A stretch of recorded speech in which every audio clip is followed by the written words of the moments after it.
Welcome, ladies and gentlemen, to this lecture, Lack of Diagnostic Ability. The reason for the blind spots or areas that are overlooked by the SWOT analysis is that it does not act like a diagnostic process. SWOT analysis rather acts like a way to elaborate what is already obvious. This is very profound drawback of SWOT analysis, since all what it does is four things, meaning elaborating strengths, weaknesses, opportunities, and threats of a business. But the question remains, what are those areas on which you must focus to make your business more competitive and resilient? Even if that thought process or mental dialogue takes place, the emphasis is not on problem solving. The 8 dimensions framework acts like a diagnostic tool which starts from the problems or challenges. So it asks you which possible symptoms your business is having that are stopping it from creating massive impact. Over the years, I have found that almost any symptom that a business is having can be solved by improving it along one of the 8 dimensions or key areas that are mentioned in this course. Each time once a symptom is identified, you can start brainstorming and identify various action points or options at hand, which will improve the business in one or more of these key areas or dimensions. These action points, which optimize your business along one or more of the 8 dimensions mentioned in this course, form your business strategy. J. Abraham's approach invokes a thought process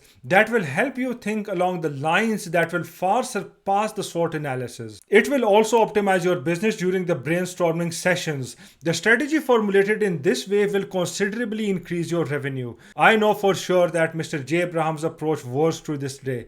However, over a course of past 15 years, I realized that there are 5 additional dimensions along which you must optimize your business to accelerate its transformation into a cash flow machine. This takes the whole process of strategy formulation to the next level and makes it even more streamlined and disciplined. And this is what we are going to focus on in this course. This approach will take the guesswork out of the way and build intuition and awareness that will act as your unfair advantage. Thank you for your time, ladies and gentlemen, and let's proceed to the next lecture.